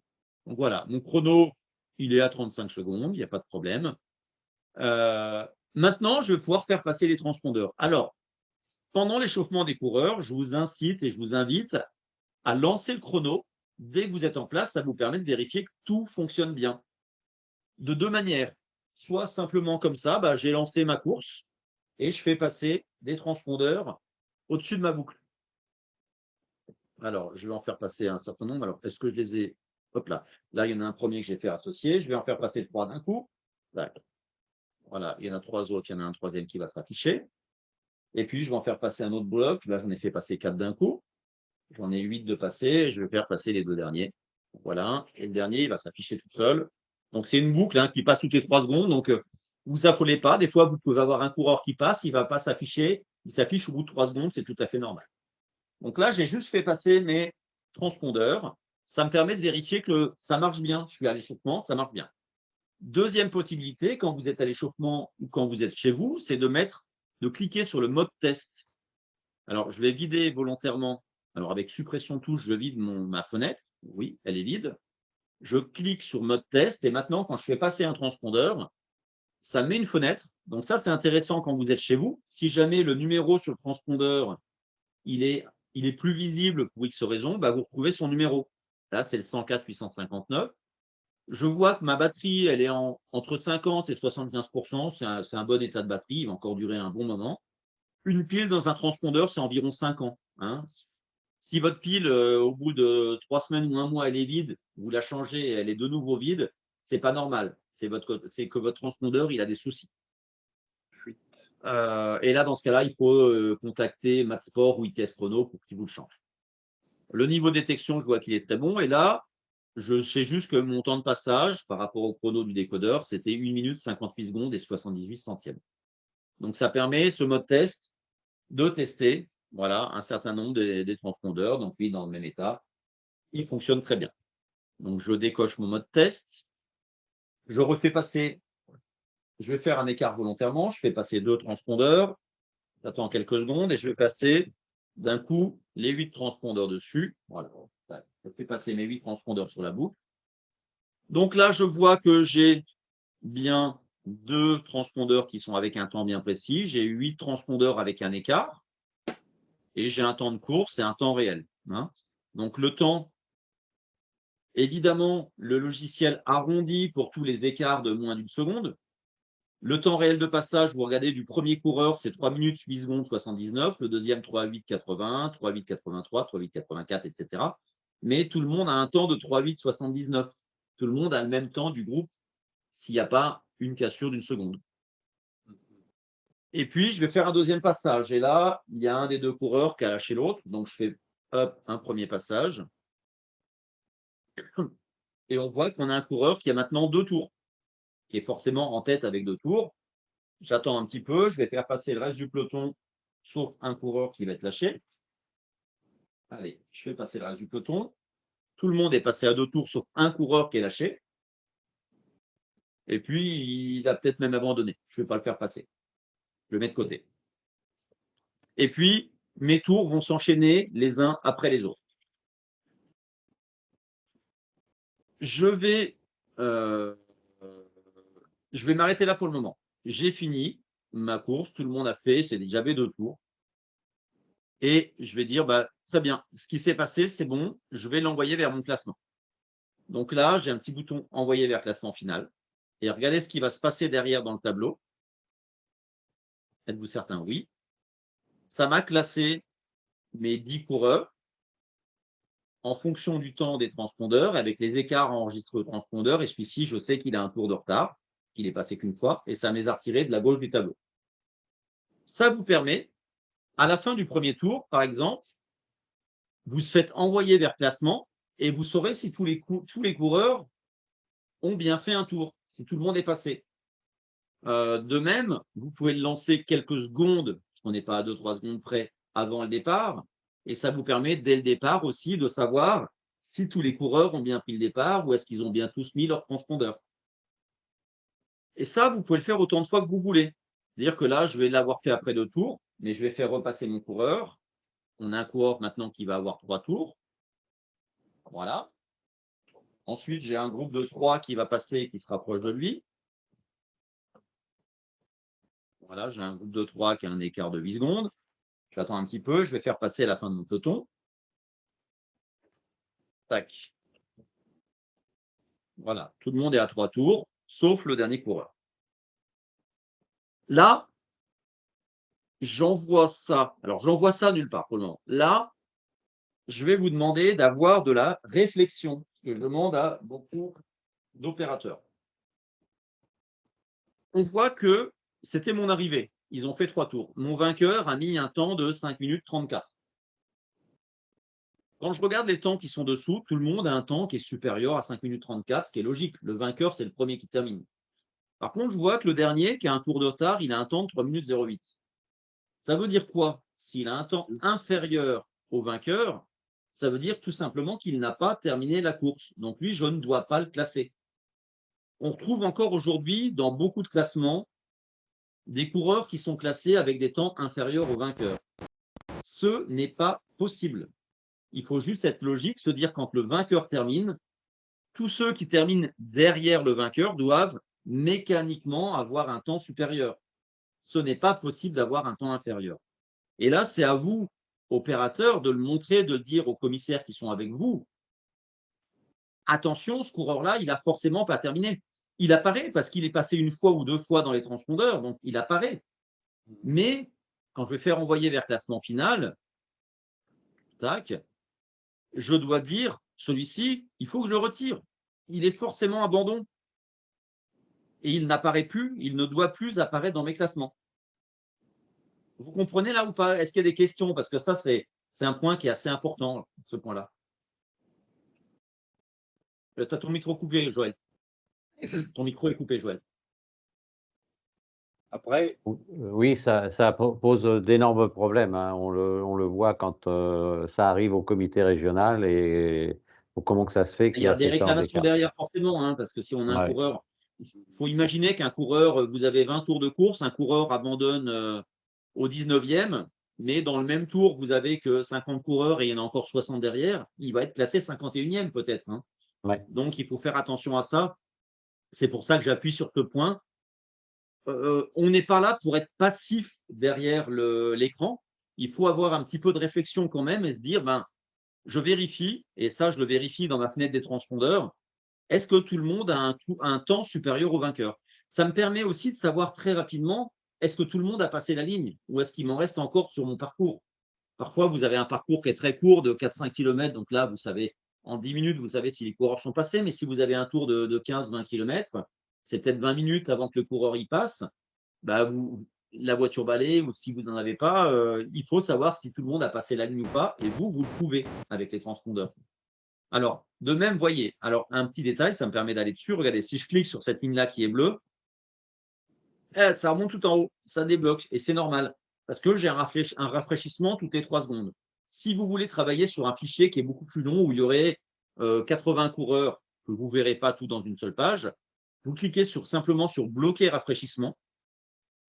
Et là, vous pouvez cliquer dessus, ça ne bougera pas, ça ne s'en ira pas. Ce n'est pas un problème, vous pouvez le faire pendant la course, faire repasser les transpondeurs. Quand vous allez décocher, bloquer rafraîchissement ou alors cliquer juste sur actualise, ça va remettre à jour tout ce qui n'a pas été intégré. Un autre petit bouton deux cases à cocher qu'on n'a pas parlé, c'est ne pas compter les tours et un seul passage. Ne pas compter les tours, ça vous le mettez, alors Thierry maintenant va le maîtriser à fond, je pense, au moment du départ. C'est-à-dire si vos coureurs partent quelques mètres avant le départ avant la ligne d'arrivée, évidemment, le premier tour ne doit pas être coché comme un tour. Donc, je vais cocher ne pas compter les tours. Ouais. Je vais quand même avoir les bips au passage, mais il n'y a rien qui va s'afficher sur mon écran. D'accord. Et puis, si j'ai une course en ligne, et je dis bien une course en ligne uniquement, quand j'ai un seul tour ou une arrivée sèche en haut d'une côte, je peux cocher un seul passage et ça évite que les coureurs qui ont passé la ligne, s'ils la repassent en sens inverse, ça m'évite de leur retirer un tour. Parce qu'on peut, je vais vous montrer tout de suite. Je vais aller chercher le dossard 10, donc c'est celui-ci. Le vainqueur, le dossard 10, il a passé la ligne, il a fait ses 3 tours comme voulu, mais il fait demi-tour, il repasse la ligne avec son transpondeur. Et là, alors on voit qu'il a un temps de 5 minutes 34. Ah, alors non, j'avais coché ne pas un seul passage. Voilà, je le décoche, je le fais passer.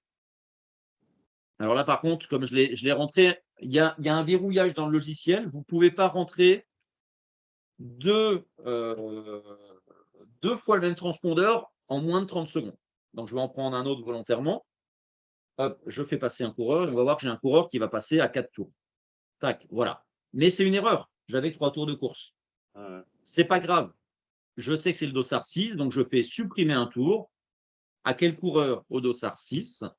Je supprime son tour. Oui, je suis certain. Et il va reprendre sa place. Tous les tours sont historisés. Donc, je peux retirer un tour par un tour et lui faire retrouver sa place qu'il avait. C'est pas un problème. Et le temps aussi, non? C'est ça? Oui, tout est historisé. Le temps est historisé. D'accord. Là, si j'en prends un, je vais aller prendre, je vais reprendre aussi le 180, enfin le dossard 10. Tu vois, il a un temps de 5 minutes 34 et 12 centièmes.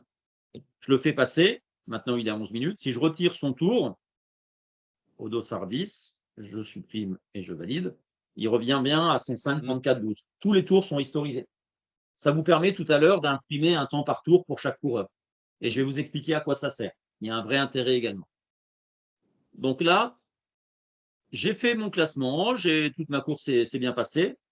Vous avez la presse qui vous embête derrière vous. Vous êtes sûr que votre classement est à peu près bon. Vous avez un petit bouton imprimé qui vous permet de sortir un classement officieux. C'est bien marqué en gras. Il est officieux, il n'est pas officiel, hein. Et ça, vous pouvez le donner à la presse et comme ça, ils s'en vont, ils sont tranquilles. Ou alors, vous le donnez au commissaire, ça leur permet de travailler sur ce fichier-là directement. Et de l'afficher aussi pour que s'il y a des réclamations. S'il y a des réclamations. Mais c'est bien un classement qui est marqué officieux. Donc là, je l'envoie vers classement final. Êtes-vous certain? Oui, c'est fait, tout est intégré. Et je retrouve bien un coureur qui a 2 tours, mais qui n'a rien à faire là. Donc voilà, je le retirerai après. Je vais faire volontairement après. Et un petit point, vous avez un doute sur un coureur qui aurait 1 ou 2 tours de retard, mais les commissaires vous disent, ben non, mais moi je pense que je l'ai vu passer à tous les tours. Ben, vous n'êtes pas à l'abri d'un transpondeur qui est la pile en fin de vie et qui ne va pas détecter à tous les tours. Comment savoir s'il est bien passé à tous les tours? Ben, vous allez regardez, dans Impression, dans les classements, et là, vous avez un bouton Temps de passage. On clique dessus. Je peux le sortir soit sous forme de liste. Là, ça ne va pas vous parler tout de suite, si ce n'est que vous pourrez dire, ben, je vais aller voir le dossard 5. Il est passé à… Alors, nous, on l'a fait typiquement à la course de salle parce qu'on avait un doute sur un coureur. On avait 10 minutes, 20 minutes, 30 minutes, 40 minutes. Et là, 1 heure, 1h10, 1h20. Ah, mais non, c'est qu'il y a eu un tour. Ça n'a pas… Dans la logique de 10 minutes au temps de tour, il me manque un tour. Il est bien passé tout le temps, sauf un tour. Ça veut dire soit le coureur s'est arrêté, s'est caché, il est reparti dans le peloton. Je pense qu'il ne faut pas exagérer, ça n'arrive pas tous les jours non plus. Soit mon transpondeur, il n'a pas détecté à ce tour-là, et surtout, c'est assez cohérent par rapport à ce que me disent les commissaires. Donc, je peux lui rajouter un tour à la main sans problème. Voilà. Là, c'était la petite astuce pour aller vérifier. Sur la fenêtre des transpondeurs, j'ai terminé. Est-ce que vous avez des questions? Ouais, tout à l'heure, quand tu m'as dit, quand je fais mon départ avant la ligne d'arrivée, pour éviter que qu'ils apparaissent, tu as compté ne pas compter les tours, mais une fois qu'ils sont passés, je décoche, bien sûr. Exactement, parce qu'après, sinon, au deuxième tour, tu ne les auras pas non plus. Et ça va être embêtant. Voilà. OK. Moi, il y a 2 possibilités. Soit tu mets ne pas compter les tours. Moi, je conseille quand même de les laisser passer parce que ça te permet de faire la vérification, de dire est-ce qu'ils sont tous bien passés? Est-ce qu'il m'en manque pas? Et après, par contre, tu fais supprimer tous. Et là, ça te nettoie ton écran. D'accord? Mais effectivement, le premier passage n'est pas un tour compté, surtout si tu mets un nombre de tours maxi. Ça aurait pu ne pas être un problème aussi si tu n'avais pas mis de tour maxi, de nombre de tours maxi. Voilà. Tout à fait. Mais ça, c'est des erreurs de débutants. Oui, mais c'est comme ça qu'on ne les fait plus, en fait. Voilà. Voilà pour les transpondeurs. Juste, Cédric, je reviens. Oui. Alors, peut-être pourquoi ça n'a pas fonctionné, parce que ce week-end, j'ai merdé. Quand j'ai lancé le décodeur, ça m'a mis que mon port USB était déjà utilisé et je n'ai pas réussi à trouver. C'est parce qu'en fait, j'avais coché USB. Oui, je pense. Ouais. D'accord. Et là, tu l'as vérifié, tu le vois dans ton paramètre parce que ça ne change pas tout seul. Si tu es encore en USB, c'est que tu l'avais coché USB. Sinon, c'était CPIP. D'accord. Donc, il ne faut surtout pas cocher USB parce que sinon, il va chercher le port, il ne va pas le trouver. Non, il ne le trouvera pas. Il faudrait un autre câble pour le connecter. C'est ce qu'on appelle des câbles série. C'est de la communication série. C'est plus la même chose. D'accord. Donc, bien cocher TCP. Ouais. En fait, une fois que c'est fait, on n'y touche plus, ça. D'accord. OK. Est-ce qu'il y a d'autres questions sur l'utilisation là du tableau des transpondeurs? Alors, je continue. Hop, je ferme ma fenêtre transpondeur. J'ai dans la saisie de l'arrivée, je n'ai pas fini, j'ai encore une possibilité pour saisir l'arrivée, le mode cyclocross. Et là, vous allez voir, je retrouve le même tableau, en fait, avec les mêmes choses. La seule différence, c'est qu'au lieu que ce soit des transpondeurs, là, je vais lancer un chrono manuellement. Je vais faire départ chrono, et on va voir qu'à droite, j'ai un chrono ce-ci qui va défiler. Et à chaque fois, je vais pouvoir saisir des dossards manuellement. Ça, vous l'utiliserez en cyclocross, en VTT, par exemple, c'est hyper bien adapté. Est-ce que justement, quand on met les dossards, Cédric, parce que je sais que je l'avais utilisé il y a 1 an Ouais. comme ça. Regarde, si je mets le Et, dos à 11, c'est- je fais entrer. Voilà, Ouais. ça me rajoute le 11 à une place bien précise. Ah, d'accord, là, tu as cliqué qu'une seule fois, parce qu'à l'époque, il fallait Non, non, pratiquement il faut cliquer 2 faire fois. trois fois entrer. On fait toujours 3 fois entrer. 3 C'est fois Dossard, entrée, 3 oui. fois entrer. Ah, Regarde, 12, entrée, entrée, entrée, il est classé. Et ah puis, ouais, etc., d'accord. etc. C'est une cinématique spécifique à utiliser qui permet de ne pas se tromper sur les classements. D'accord. Ok. OK? Alors, ces 2 coureurs-là, je vais les supprimer. Donc, pour les supprimer, bah, c'est comme tout à l'heure, hein, supprimer un tour pour le 11, oui. Supprimer un tour pour le 12, oui. Voilà, et je retrouve mon classement. Parfait. J'ai terminé mes opérations d'arrivée. Je vais dire que tout le monde là, ici, alors, est abandon tous. Tac, oui, oui. Tac, abandon enregistré. C'est parfait. Et maintenant, je vais pouvoir aller plus loin. J'ai fini ma course, j'ai fini mes classements. Je vais dans mon dossier d'arrivée, dossier officiel. Je fais imprimer. Alors, vous l'imprimez papier ou pas, c'est pas forcément utile. Alors, attendez, je ne suis pas dans le bon onglet. Hop, je reviens. Il m'en reste au niveau de l'arrivée. Voilà, j'ai fini mon arrivée. Je vais pouvoir faire un communiqué si je le souhaite. Je peux saisir, c'est comme un traitement de texte. Je saisis ce que j'ai envie et je l'imprime. Communiqué créé, hop, ça me l'imprime si je veux afficher un communiqué bien précis. Ce qui va plus nous intéresser, c'est les faits de course. Là, je vais pouvoir créer des faits de course. Dire, j'ai le coureur numéro 25. Ce n'est pas une pénalité qui a, par exemple, chute au deuxième tour. Deuxième tour, évacuation, etc., etc. Je vais pouvoir créer un certain nombre de faits de course, donc de chute, de choses, mais surtout, sur le coureur 50, je vais pouvoir dire, bah, lui, il est pénalisé. C'est un R10, je ne les connais pas par cœur, les FFC, voilà. Non-respect des instructions, des inst, etc. Et je vais pouvoir créer un certain nombre de sanctions ou de faits de course que je peux modifier, supprimer, hein, bien sûr. Et j'ai fini pour mes saisies de l'arrivée. Et maintenant, je reviens dans l'arrivée. Mon dossier officiel, quand je l'imprime, première page, je vais retrouver toutes les informations que j'ai remplies au début quand j'ai créé ma course. Je vais retrouver mon collège des arbitres. Et sur la deuxième page, je vais retrouver les décisions prises par les commissaires ou les faits de course, mon nombre de partants, les dates, et j'ai plus qu'à, si je veux l'imprimer papier et le faire signer, mais aujourd'hui, on l'envoie au comité sans le signer, on l'envoie de manière dématérialisée. Alors ça, c'est pour nous, Corinne, hein, c'est uniquement pour le comité Auvergne-Rhône-Alpes. Une fois que j'ai fait ça, je vais passer à l'étape suivante, mes droits d'engagement. Par défaut, je sais que j'ai 74 coureurs qui étaient passés par la plateforme Cycle. J'ai combien de partants au départ? J'avais des accès, j'en avais 8 et des U19 Senior Master 67, ce qui me fait bien 75. Ça me calcule tout par défaut, mais je peux le changer à la main. À gauche, je ne peux pas modifier. À droite, par contre, je pourrais rajouter ce que je veux ici, hein. Et quand j'ai fini tout ça, je peux faire imprimer. Ça me donne tout de suite ma fiche que je vais pouvoir donner au club. Donc là, le comité me devrait 300 €, par exemple. C'est un total négatif. Je continue. Je vais pouvoir ensuite saisir mon dossier sécurité. Donc ça n'existe pas en région centre, hein. Vous n'avez pas cette option.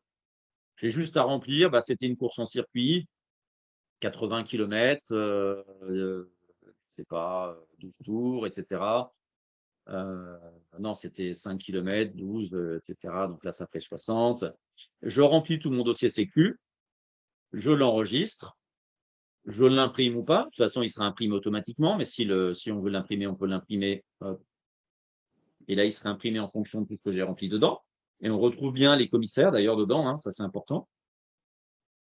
Et puis, pour terminer, toujours pour nous uniquement Auvergne-Rhône-Alpes, je clique sur le bouton transfert. Et à partir de ce moment-là, mon classement sous format Excel, mon classement sous format PDF, mon dossier officiel, mes droits d'engagement et mon dossier sécurité sont envoyés automatiquement au comité régional, qui n'a plus qu'à traiter les fichiers. Sachant que 2 fichiers, alors tous sont importants, mais les 2 fichiers très importants, bah, c'est le classement PDF parce qu'il est, ajouté sur le site du comité. Et le deuxième, c'est celui-ci, c'est le fichier pour cycle. Alors, le logiciel crée automatiquement ce fichier-là qui, lui, va être intégré dans Cycle et économise beaucoup de travail au comité régional.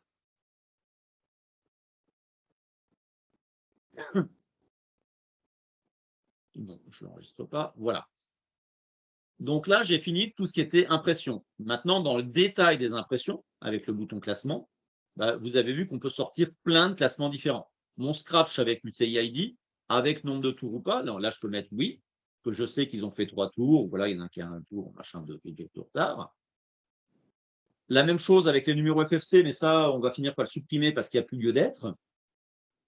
Je peux l'éclater par catégorie, avec licence, sans licence. Là, je vais en mettre un par catégorie avec le nombre de tours. Et là, c'est éclaté par les catégories que j'aurais créées dans mon épreuve. Si ça me permet de sortir mon premier U23, ben voilà, je l'ai. Ou mon premier U19. Et je peux faire la même chose avec les séries. Et je peux faire la même chose par série, puis catégorie. Je peux éclater dans tous les sens possibles. Vous avez vu qu'on peut sortir donc les temps de passage. J'ai déclaré une grille de prix. Donc, si je clique dessus, ben, ma grille de prix est pré-remplie. Et puis, les coureurs n'ont plus qu'à venir signer si je leur donne leur prix. Si j'avais déclaré un classement par équipe, alors est-ce que j'ai des équipes? Oui, j'ai 2 équipes complètes. Voilà, ça me sort le classement par équipe automatiquement avec les classements au point. Il n'y a plus rien à calculer, c'est automatique. Je peux sortir un Scratch pour la presse, donc c'est un Scratch qui est condensé et avec mon en-tête, hein, voilà, qui est condensé sur 2 colonnes. Et puis, alors l'envoyer par mail, aujourd'hui on ne le fait plus trop parce qu'on fait des PDF. C'est une option qui va disparaître également parce qu'elle n'a plus trop tellement lieu d'être. Mais voilà, j'ai terminé toutes mes impressions. Pour moi, j'ai fini. Dans les divers, on y viendra après, il n'y a besoin de rien, mais j'ai terminé. J'ai créé une course, j'ai engagé des coureurs, j'ai fait des opérations de départ, j'ai géré ma course en temps réel, j'ai fait mon classement à l'arrivée et j'ai imprimé tous les documents. J'ai terminé et surtout, j'ai tout envoyé au comité. Est-ce que vous avez des questions avant que je revienne sur certains points plus techniques sur la connexion du décodeur, par exemple?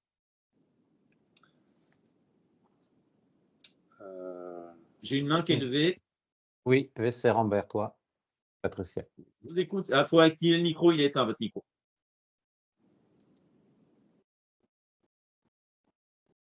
Toujours le micro d'éteint, je vais regarder si je peux vous l'activer à distance. Non, on ne peut pas l'activer. Ça y est, c'est bon. Ça y est, il est activé. Je vous écoute. Ouais, allez-y. D'accord. Je suis naïve et nouvelle hein, par rapport au logiciel.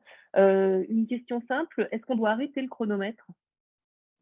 Alors, oui, mais quand vous avez tout terminé. Pourquoi oui? Alors, pourquoi oui? Non, ce n'est pas obligatoire. C'est-à-dire que vous pouvez le laisser tourner et quand vous le rallumez la course suivante, bah, vous l'éteignez simplement, comme j'ai fait tout à l'heure au début. Hein, ça, ce n'est pas un problème. Ça ne mangera pas de pile, ça ne mangera pas de batterie, vous en faites ce que vous voulez. Moi, je vous dis oui parce que ça évite au départ d'une course de se dire mince, est-ce qu'il était allumé, pas allumé, voilà. Mais il n'y a pas d'obligation. C'est votre manière de travailler. Donc, ça veut dire qu'en fait, on l'allume au moment du départ ou avant? Alors, je reviens dans l'arrivée. Hop, arrivée, saisie de l'arrivée, transpondeur. Là, quand je le connecte, regardez. Quand je vais cliquer sur connecter, il va me dire l'état du chrono. Le chrono est lancé et il y a 25 minutes de course actuellement. Donc, quand vous allez vous connecter, vous verrez tout de suite s'il est lancé. Ce qu'il faut savoir, c'est que pour faire vos tests pendant l'échauffement des coureurs, si votre chrono n'est pas lancé, les transpondeurs ne sont pas détectés. Pour qu'un transpondeur soit détecté, il faut que le chrono soit lancé. Donc, vous pouvez très bien le laisser allumer de la course précédente. Et par contre, quelques minutes avant le départ, c'est important de dire bah, je fais arrêter mon chrono. Et là, il est éteint. Il est éteint. Et il redémarre à 0 automatiquement? Non. Oui, si je refais démarrer chrono, vous allez voir le temps, voilà, il y a 1 seconde de course, il va redémarrer à 0. On ne peut pas le faire démarrer avec un temps prédéfini. Il démarre forcément à 0. Ok. Très bien, merci. Par contre, alors, une toute petite astuce que je vous donne quand même. Quand je vous dis il ne peut pas démarrer avec un temps prédéfini, c'est faux. Il peut. Mais c'est vous qui le faites par programmation. C'est-à-dire que pour X raisons, il y avait beaucoup d'instos au départ. Vous n'êtes pas en place au moment du départ. Les coureurs, ils ont des grands tours de 15 km et vous venez vous mettre en place 5 minutes après que le départ il ait été donné. Et puis, les commissaires vont vous dire attention, dans quelques secondes, ça fait 5 minutes et vous allez lancer le chrono, appuyer sur le bouton départ chrono, enfin départ, comme ça, démarrer chrono Et le commissaire va vous dire attention, au prochain top, il sera 5 minutes. Donc, vous faites 3, 2, 1, top, démarrez le chrono. Ben, vous savez que vous avez un décalage de 5 minutes. C'est pas grave. Vous allez dans les décalages au départ et vous mettez plus 5 minutes à tout le monde. Et là, votre temps, il est corrigé pour tout le monde. C'est une possibilité. Ça Parce peut qu'on être fait sait que après le parfois, départ. vous n'êtes pas forcément en place. Oui, et si on a un départ qui est en dehors de la ville où il y a un parcours neutralisé. Par exemple. Voilà. D'accord. Moi, je vous incite toujours à ceux que j'ai pu avoir en direct en formation, à vous mettre dans les meilleures conditions possibles pour travailler. Et être dans les meilleures conditions possibles, ça veut dire être installé suffisamment à l'avance, ne jamais être en stress, ne jamais être dans l'urgence, parce que c'est là que vous allez paniquer, dire où est telle option, tel bouton. Installez-vous à l'avance, essayez de vous mettre dans des bonnes conditions, c'est-à-dire demander à l'organisateur d'avoir une tente, d'avoir une table, de l'électricité, ne pas être en plein vent, ne pas être sous la pluie, enfin voilà, d'être vraiment serein, ne pas potentiellement pas vous coller à la route. Vous pouvez vous mettre légèrement en retrait ou derrière le podium des commissaires. C'est pas embêtant, mais il ne faut pas être dans le stress, il ne faut pas être, je dirais, accessible par tout le monde parce que les gens vont venir vous embêter. Donc, mettez-vous dans les meilleures conditions possibles et ça veut dire être prêt suffisamment avant le départ, bien évidemment. Hein. Est-ce qu'il y a d'autres questions? Je vais juste maintenant parler de la connexion. Oui, je vous écoute, Jean-Pierre. Joël, Oui, je voudrais poser une question. vas-y. On a souvent des courses avec des hommes et dames avec deux grilles de prix différentes. Est-ce que c'est possible de pouvoir sortir les deux grilles de prix? Une grille homme et une grille dame. Non, mais il y a des façons de le faire, parce que je l'ai géré, bien évidemment. Quand on a des courses, une seule course qui regroupe deux grilles de prix. Une seule course, c'est évidemment, vous n'avez qu'un seul décodeur, donc vous n'avez qu'un seul chrono qui démarre. Ce que moi, je fais, et je vous dis quand c'est moi qui dois le faire, je crée 3 courses ou 2 courses sur mon ordinateur. Je crée une course, par exemple, pour les filles toutes seules, et je crée une course qui regroupe les hommes et les filles. Sachant que c'est peut-être des minimes, des féminines U17, U15 avec des garçons U15 ou 17, je ne sais pas. On sait qu'elles seront toutes à la fin. Dans ma course avec les garçons, je mets tout le monde. J'intègre mes 2 listes, mais par contre, je le déclare comme étant la course des garçons. À la fin de ma course, je vais savoir sortir très facilement le classement de mes filles. Et le classement des filles, je le ressaisis à la main dans la deuxième course. D'accord? Vous comprenez jusque-là? Et après, je les supprime du premier classement, les filles. Mais je les gère. Pour les gérer, il faut qu'elles soient dans la même course pour les gérer, je dis bien avec les transpondeurs. Là, on parle bien que des transpondeurs parce qu'on sait faire plusieurs courses en parallèle. Et avec les transpondeurs, je mets tout le monde dans une seule course et après, je crée des courses manuelles à côté, je fais la saisie manuelle. Comme vous l'avez vu, la saisie manuelle est très rapide, hein, donc ça permet de le faire manuellement, de déclarer ces 2 courses, de déclarer 2 grilles de prix, de faire tout ce qu'on a envie.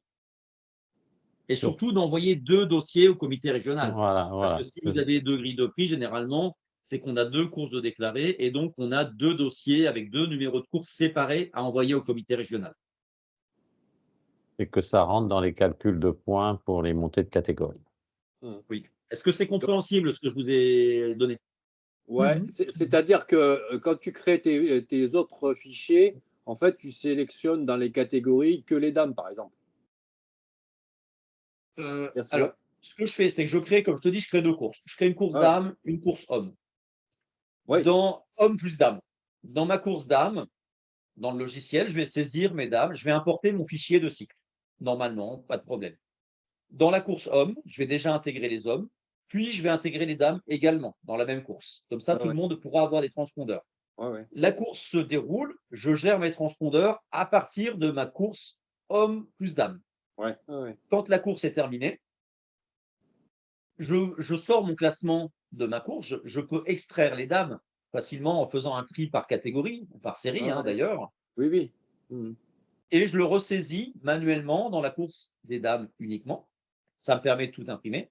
Et après, dans ma course des hommes, j'ai plus qu'à aller supprimer les dames qui étaient dedans, si on a peu. Hein. Tu comprends mal exprimé en disant que quand tu crées la deuxième course exprès dames, en fait, quand tu vas exporter le fichier Excel, il faudra bien dire que dans la catégorie, je veux que des dames. C'est ça?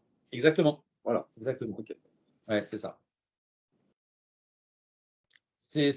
Aujourd'hui, on n'a pas de solution pour dire je gère dans une même course deux courses. Enfin, Ah ouais.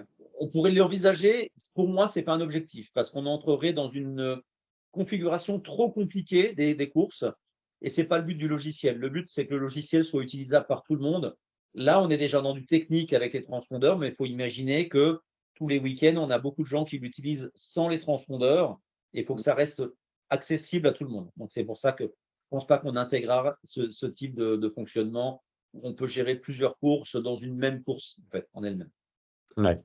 Et juste pour les courses Access, mais je crois que je t'en avais parlé, c'est que quand on fait l'export par exemple des Access, ben c'est coché payé alors qu'ils ont, ils ont rien payé, quoi. Oui, Voilà. ça, c'est quelque chose que je vais modifier. Si tu l'as vu quand je fais dans mes impressions, mes droits d'engagement, on sait Oui, les séparer, les access, ils sont bien là. oui, oui, non, On mais ça, sait qu'ils ont. oui, j'ai vu avec toi ça, sur Voilà. cette partie-là, Mais ouais. effectivement, quand je vais regarder ici dans mes engagements, ils sont cochés payés, même s'ils étaient à zéro, si c'était une Ouais. course access. Le fait que ce soit coché, c'est pas payé, c'est mal informé, c'est juste engagé de plus de cycle, si tu veux. Ouais, ouais, c'est Cette ça, coche. ouais, ouais, ouais. Voilà. Mais Donc, dans je l'autre rappelle sens, ce terme. je trouve, et on trouve que finalement, pourquoi ne pas faire payer les access par cycle web, quoi. Ça, c'est politique, c'est pas moi qui peux répondre. Ouais. Oui, C'est plutôt c'est la au balle, niveau de la je l'ai fédération. lancée à Joël. Non, non, mais c'est au niveau de la fédération qui a, qui a décrété ça. Mais l'Access peut très bien, maintenant, avec le. Bon, faut savoir que le système d'engagement est en train d'évoluer énormément actuellement, et qu'ils pourront payer sans problème. Bah oui. Et que Mais ça surtout, reste.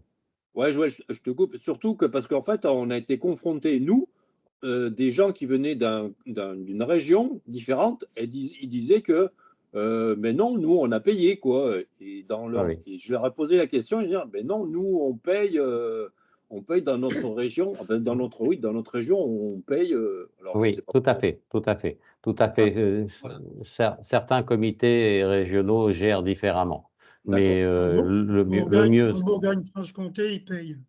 ils payent, oui, La oui, tout à fait. Bourgogne-Franche-Comté, eux, ils payent directement. Oui, oui, non, mais tout à Alors, fait. Ouais. je termine juste avec un petit point technique pour tout le monde. Est-ce que quelqu'un a des difficultés pour connecter son décodeur à l'ordinateur ou pas? Sinon, je ne vais pas approfondir ce sujet parce que c'est technique. Si tout le monde sait le connecter, il n'y a pas de problème. Ouais, enfin bon, comme je t'ai dit, j'ai eu des difficultés parce qu'en fait, j'utilisais Oui. cocher USB. Donc, Oui. ça me mettait qu'il ne trouvait pas le port du truc. Donc, Oui. mais je voulais savoir entre, est-ce qu'au niveau technologie, si on met notre. Parce que bon, le décodeur, il est branché avec une prise USB. On est d'accord. Non, un câble réseau, un Ah, câble qu'on appelle Ouais, Ethernet. ah ouais. ben, celui de Gex, enfin, par exemple, j'ai utilisé ça, il avait l'adaptateur, tu sais, et tu sortais en USB. Oui, mais non, il ne faut pas l'utiliser ça. Non, Il faut pas- vraiment Le utiliser nôtre, Ouais, mais alors, celui du département, il est en USB aussi dans l'Ain. ouais, ouais. Dans l'Ain, on est Alors, en USB aussi. il faut pas. Le câble C'est pas réseau bon. est beaucoup plus rapide. Alors, pour Le cette réseau, connexion, c'est plus rapide. D'accord. Oui, oui, oui, et c'est beaucoup plus stable et beaucoup plus rapide. Alors, je vais vous expliquer, je vais vous montrer via un manuel. Alors, ce qu'il faut savoir, c'est que si vous avez d'autres questions, je vous montre sur le site f2concept.com, je reviens à l'accueil, vous avez un menu Air Cycling. Hmm. Alors, ici, il ne faut pas le télécharger, je vais retirer ce bouton. Je vous ai montré le lien tout à l'heure. Par contre, vous avez le manuel que vous pouvez télécharger. Je vais l'ouvrir. C'est un manuel PDF. Je crois qu'on avait mis le lien sur le comité régional, je crois, Oui, oui, non, mais Joël. il y est, hein. oui, oui, Ouais. oui, Et oui. dedans, c'est tout à la fin. Hop, on va aller, je crois que c'est tout à la fin que j'ai mis la config de tête. La Je config crois que. réseau. Ah, quand tu coches. Voilà. Ici, je vous explique comment le connecter, soit donc, en USB RS232, ce que vous utilisez peut-être dans l'un ou toi, Thierry, Mais Ouais. moi, je vous incite à utiliser la connexion Ethernet, qui est la connexion aujourd'hui, hein, elle vous permet potentiellement même de faire plus de choses après, mais ça, c'est pas le but aujourd'hui. Mais c'est ça qu'il faut utiliser et je vous explique comment le configurer. D'accord. Donc, il faut bien prendre D'accord? ses références avec l'adresse IP par rapport Oui, au tout à fait. Il TCP, faut quoi. une adresse IP bien précise. C'est pour ça que c'est expliqué dans le manuel. D'accord. Et ça évite certaines interférences qu'il pourrait y avoir sur la ligne d'arrivée aussi. D'accord. Donc, il faut vraiment avoir une connexion mince, RJ45 Alors, micro. si tu n'en as pas sur l'ordinateur, de la même manière que tu as des câbles USB vers RS232, vers série, tu as des connexions USB vers port Ethernet, ça vaut une dizaine d'euros, hein, à peu près. Hmm. Ce petit adaptateur qui Aussi bien permet de ça fonctionne connecter avec en… aussi les USB-C? Ah oui, bien sûr, bien Ouais, sûr, bien sûr. d'accord. Ah Ouais. oui, parce que ce qui nous intéresse, c'est pas tant l'USB, c'est l'adaptateur qui est au bout, qui est en RJ45. Donc, il peut être en USB ou en USB-C, c'est pas le problème. Mhm. D'accord. Mais bon, voilà, comme tu dis, c'est mieux d'avoir une connexion RJ45, enfin, réseau. Oui, D'accord. et ici, vous pouvez la tester. C'est aussi l'avantage, c'est ce que vous disiez. Donc, dans les paramètres, dans l'onglet transpondeur tag, vous pouvez tester la connexion. Il vous dit OK, mon adresse IP elle est correcte. Si elle ne l'est pas, il vous dit ce qu'il faut corriger. Tester la connexion au décodeur, OK, et puis faire des tests, des tas de chronos, tout ce que vous voulez. Donc voilà, ça, vous pouvez le tester également dans le logiciel. Vous avez différents petits boutons dans les divers pour terminer. Donc les paramètres, on vient de le voir, hein, c'est les différents paramètres du logiciel. Vous avez un petit bouton optimiser les bases. Alors, il faut savoir, je vais le relancer et vous allez voir que ça va le faire tout seul. Hop. Quand je lance le logiciel, ici, il fait déjà, alors ça a été très rapide, il fait déjà de lui-même une optimisation des bases dès le lancement. Ouais, ouais. On s'est aperçu que certains avaient quand même un ordinateur qui était, pour certains, assez âgé et qu'il Oui, ramait vite. oui. Donc, pour optimiser les bases, même en cours de course de fonctionnement, on peut venir ici, on clique sur optimiser les bases. Tu vois en bas à gauche, ça fait défiler un petit truc vert. Oui. Ça les reconstruit pour qu'elles soient plus facilement utilisables. Là. Tac. Même Je même pense que sans personne ne connexion l'utilise. Internet, hein, ça fonctionne. Tu n'as pas besoin, t'as pas besoin. C'est juste ça D'accord. retravaille sur les bases de données internes. Ce n'est pas une mise à jour des bases de données, c'est Ah oui, juste une voilà. reconstruction, ce qu'on appelle une réindexation.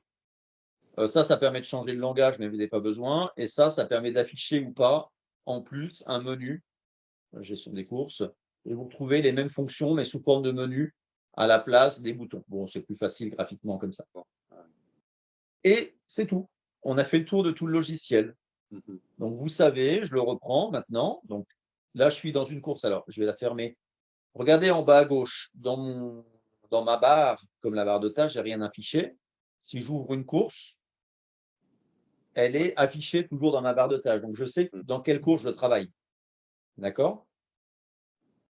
J'ai donc ouvert une course, créé une course, hein. Alors, je peux toujours revenir fermer ma course et la remodifier. Si je veux vérifier différentes choses dedans, je peux toujours la modifier, même après coup. Je peux l'exporter pour la créer sur un PC, l'envoyer sur un autre PC. C'est possible. L'exporter et l'importer. Je peux la dupliquer. Si dans l'année prochaine, je fais la même course, bah, je peux récupérer mes différentes fonctions. Je peux dire, bah voilà, ce sera tel jour et je l'appelle 2. Et ça me crée le même en tête de course avec les mêmes informations. Simplement, bah, je ne vais pas avoir d'engagé dedans, hein, parce que hop, le 2, j'ai forcément pas d'engagement pour le moment. Donc, je peux dupliquer, je peux exporter, je peux importer. Mais ça, c'est à vous de vous amuser, de jouer avec, hein. Je vais Mais revenir tu dans peux ma course de dupliquer base. aussi en gardant la liste, par exemple. Oui. Oui, quand tu fais exporter, si tu Ouais. l'exportes, tu auras ta liste des engagés. Mhm.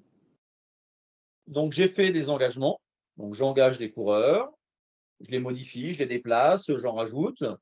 J'imprime des listes d'engagés, j'imprime des listes d'émargement, j'imprime des listes de transpondeurs. Je fais des opérations de départ pour en déclarer partant ou non partant. Je fais des opérations d'arrivée. Je saisis un classement. Je saisis des faits de course. Et puis, j'imprime mes classements. Et voilà, j'ai fait le tour. J'ai terminé. Ok. Est-ce qu'il y a des questions? Oui, il y a Corinne. Ouvrez votre micro. Oui, juste une chose. En fait, pour télécharger la liste des coureurs, on va sur Oui. ce qu'on appelle Mage aujourd'hui. Oui, c'est ça. Mais Mage, Avec les codes du club. Avec les codes du club. parce que le Mage, il va disparaître là. Et Ah là, oui. je viens de regarder sur mon espace club. Par exemple, je ne peux pas importer des coureurs d'une épreuve qui n'est pas organisée par moi. Exactement. Oui, Le c'est MAGE différent. est associé au club organisateur, ou alors il faut que je sois connecté comme département. À une période, en tant que département, je pouvais. Alors là, c'est étonnant, je pense qu'il y a eu un changement parce qu'il y a Je encore crois une qu'on ne peut semaine, pas, je là, j'y pouvais arrive pas, importer des. justement. J'étais en train de regarder. Oui, alors Ouais. c'est tout à fait normal. C'est tout à fait normal, mais j'ai fait la demande auprès du service informatique et donc ceux qui vont utiliser Air Cycling en Auvergne-Rhône-Alpes, hein, en Centre-Loire, Oui. il va falloir que le président y voie avec Fabien, mais donc vont pouvoir avoir un code pour pouvoir aller télécharger des listes sans passer par le code de l'organisateur. Donc ça, c'est une démarche qui est en cours et qui va Ouais. permettre de Et sachant qu'à faciliter. terme, on pourra aller. Alors, j'attends les infos de la Fédé, mais à terme, je pourrai simplement. Vous pourrez, avec le logiciel, par un simple bouton, intégrer directement la liste des engagés. Sans passer par Mage, ce sera encore plus simple. Oui, Mais oui, c'est oui, pas encore D'accord, développé. merci. ouais, Mais voilà, il faut savoir que le logiciel sera toujours en évolution. oui. Tant que je serai là, il évoluera et il suivra la réglementation et les évolutions des bases de données fédérales. Parce qu'actuellement, on ne peut faire l'extraction des engagés que l'organisateur, actuellement, hein. Oui, c'est normal, c'est tout à fait normal. Tout à fait. Et Et donc, généralement, ce que nous, font les prestataires départements, ils appellent l'organisateur en lui disant « Transmets-moi la liste des engagés alpha plus UCI-ID » et ça permet de voilà. les intégrer. Voilà. Donc, et nous, on estime qu'on a quand même, avec Air Cycling, beaucoup d'épreuves qui sont gérées comme ça et que, bon, par moment, il y a certains organisateurs qui ne savent pas extraire cette liste. Ça arrive encore. On a fait, l'année dernière, on a dit qu'on a fait combien, Joël? Pratiquement 600 courses. Hein. Oui, 600 On a courses. 600 courses dont les résultats sont envoyés via Air Cycling. Donc voilà, c'est quand même important. Donc c'est pour ça que chaque département, en Auvergne-Rhône-Alpes, les 8 anciens départements Rhône-Alpes ont été équipés de transpondeurs. Et là, maintenant, il y a la Haute-Loire, le Cantal et le Puy-de-Dôme qui devraient s'y mettre aussi. Donc voilà. Donc, La Haute-Loire vient d'être formée il y a une semaine, 2 ouais, semaines. 2 semaines, oui, tout à fait. Donc voilà. Hein, et ces transpondeurs ben, gèrent, pour ainsi dire, plus de 75% de nos épreuves.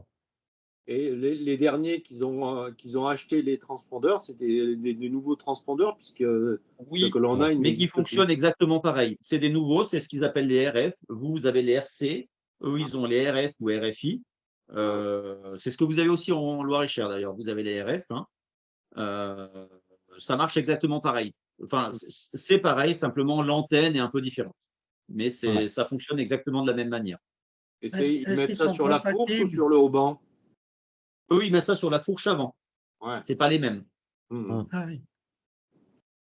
Ils C'est là sont où pas les arbitres compatibles. et autres, Ils sont pas on est obligé de compatibles les regarder, deux en même savoir, temps. parce que certains les mettent Attendez, sur chacun son tour, s'il vous Tréjur, les plaît. mettent sur la fourche, quoi. Ouais.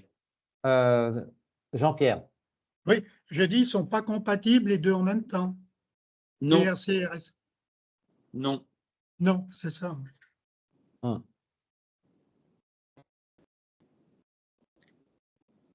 Voilà. Donc nous, on D'autres peut questions? pas se réapprovisionner tant qu'on n'a pas changé Alors, tout le système.